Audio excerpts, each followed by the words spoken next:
À la page 68 du chapitre 27 de mes notes de cours, on va maintenant résoudre la situation 5 de la section 1.5 de Séguin, situation qui s'intitule « Le champ électrique sur l'axe passant entre deux particules chargées » et dont on peut lire le libellé à la page 47 de Séguin. Après une première lecture, on s'aperçoit que c'est un merveilleux problème sans chiffres, comme les étudiants les aiment si bien. N'ayez pas peur, je les aime pas beaucoup moi non plus. Je les aime pas pour les mettre à l'examen, mais je les aime pour comprendre la matière pareil et expliquer. Donc, on va s'en servir comme ça. Bon, on nous dit que deux particules possédant la même charge, une charge positive, donc j'ai Q1 est égal à Q, puis Q2 est égal à Q. C'est une façon de dire que j'ai deux charges pareilles. Q est positif, donc entre parenthèses, mais je vais plus le voir sur mes dessins, sur mon schéma, que Q est positif, sont de part et d'autre de l'origine. Là, attention, malheureusement, je pense qu'à l'impression, le dessin s'est déplacé un petit peu. Donc, mon axe des X là, a été déplacé par rapport à ce que je voudrais. Les particules, j'en ai une ici, Q1 puis Q2, qui possèdent la même charge, puis qui sont de part et d'autre symétriquement que l'axe. C'est pour ça que je dis, regardez le dessin, mais vous autres, je suis certain qu'il a été mal imprimé. Cette distance-là, c'est la distance D de chaque côté. Évidemment, on n'a pas de valeur, c'est tous des paramètres. D, donc, c'est une mesure en mètres. Puis, je veux calculer le champ résultant au point P qui est ici. Okay. Donc, on me demande le E résultant est égal à quoi? Donc, ça va être une formule qui va être fonction de X. X étant la distance, évidemment, sur l'axe des X, là, de ce point-là. Pour l'instant, mon dessin, un coup que le système d'axe est replacé correctement, là, il a cette allure-là. Je ne peux pas dessiner immédiatement le champ résultant, quoique avec mon expérience, je saurais où le dessiner. Mais on va faire la personne qui n'est pas expérimentée. Donc, j'ai deux particules qui créent un champ E ici. On va appliquer ce qu'on a déjà fait, le principe de superposition. Donc, le champ résultant, ça va être le champ créé par 1 puis par 2. Okay?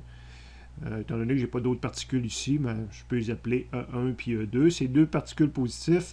Donc, E1 va être en bas ici. Puis E2 va être de l'autre côté, s'éloigne de la Q2. Donc, c'est le vecteur qui est dessiné en arrière ici, puis en arrière ici. Déjà, étant donné qu'on est aux mêmes distances par rapport à ces deux particules-là, je sais qu'ils ont la même longueur, ces deux vecteurs-là, ils vont s'annuler en Y.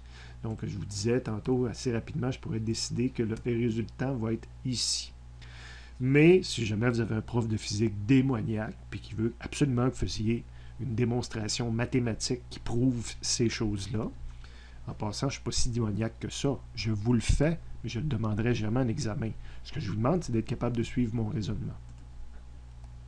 Donc, allons-y pour la démonstration mathématique à toute épreuve.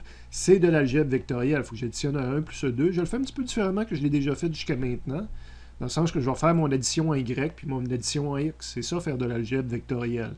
Donc, le E résultant en Y, ben, ça va être E1Y plus E2Y. E1Y, on a une formule de vecteur qui nous dit que je le décompose comme étant E1 sin θ1. Puis E2, ben, ça va être E2 sin θ2. Mes angles, quand je prends les formules de mon algèbre vectorielle là, dans mon résumé, c'est des angles définis par rapport à l'axe des X. Donc, θ2, c'est l'angle ici avec l'axe des X. Puis θ1, c'est l'angle ici. Comme toute bonne démonstration, on va faire appel à différents principes mathématiques. Entre autres, ici, la géométrie nous fait dire qu'en termes de longueur, E1 puis E2, que j'ai de la misère à attraper, ont la même longueur, sont à la même distance de leurs charges qui sont identiques. Donc, E2 égale E1. Puis en termes d'angle, c'est sûr que quand je le mesure par rapport à l'axe des X, ben lui est positif, lui est négatif, mais c'est les mêmes angles à cet endroit-là. Donc, je vais pouvoir remplacer θ1 par l'inverse de l'autre si on veut. Là, c'est peut-être un peu différent de ce que j'avais imprimé à l'époque. J'ai juste à faire les ajustements nécessaires. Donc, E1 reste 1. θ1, j'ai le droit de le remplacer par moins θ2. E2, j'ai le droit de le remplacer par E1. Puis sin θ2 reste lui-même. On a de la trigo. qu'on pourrait utiliser, dire quand que j'ai le sin de moins quelque chose, c'est l'équivalent du moins sin, puis j'enlève le moins à l'intérieur. Donc, vous allez voir dans l'annexe sur la trigo, mais il y a une formule de trigo qui dit sin moins θ2, c'est la même affaire que moins sin θ2, fait que le moins est rendu en avant. Mais là, je me trouve à m'apercevoir que j'ai les deux, moins E1 sin θ2, puis là, j'ai plus E1 sin θ2, ça me donne 0. Donc, preuve que en Y, ça s'annule. En X, on va faire un peu la même chose. On va additionner nos composantes en X. On va les transcrire avec la formule des composantes. Donc, c'est E1 cos parce qu'on fait selon X. E2 cos parce qu'on fait selon X. On va appliquer le même principe que tantôt. Donc, je devrais avoir la même phrase ici.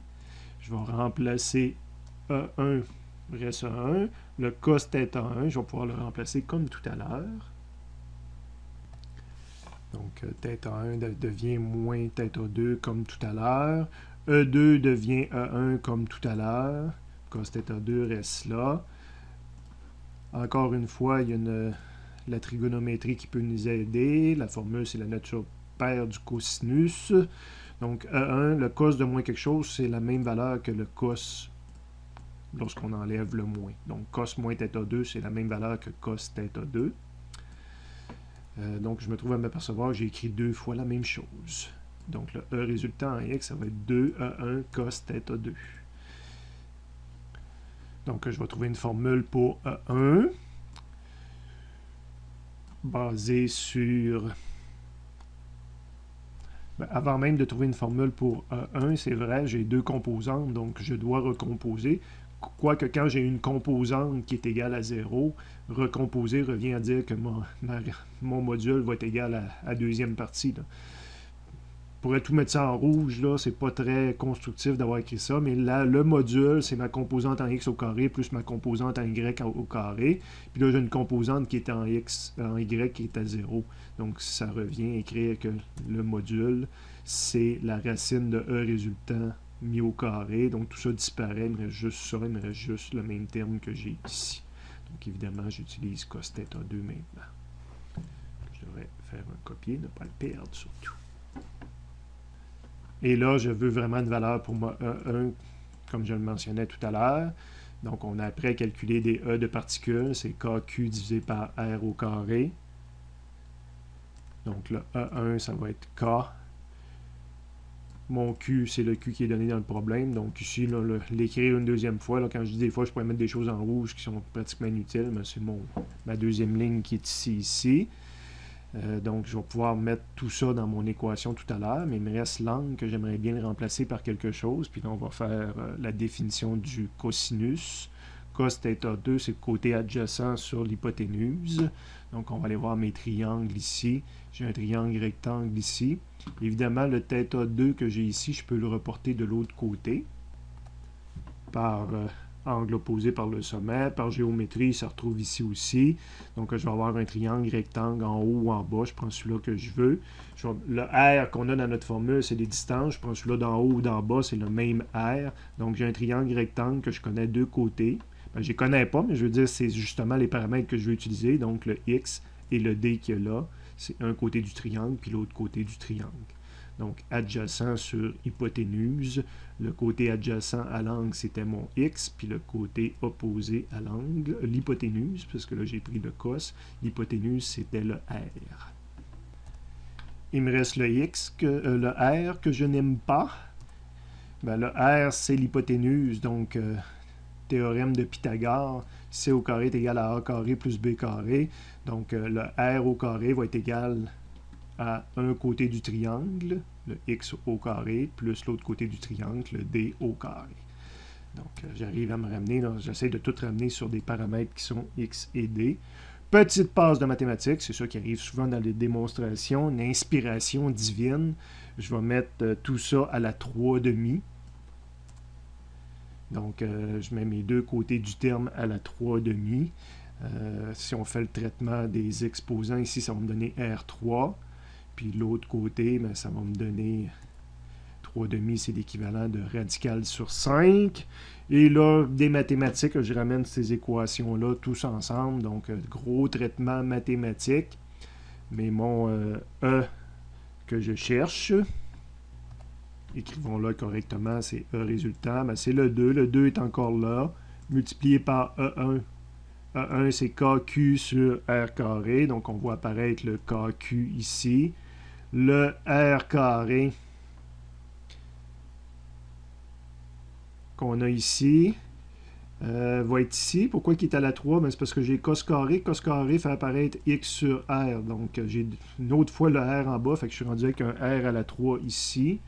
Puis le cos qu'on remplaçait par X sur R ben, fait apparaître le X à la fin. Donc, regardez mathématiquement, mais c'est ça que ça nous donne en bout de ligne. Et là, mon R à la cube que j'ai ici, ben, je peux le remplacer par ça. Puis ça me met juste des termes en X et en D comme je voulais. Beaucoup de mathématiques. Okay, elle n'est pas trop loin dans ça. Vous voyez juste comment j'ai utilisé des lois de physique, là.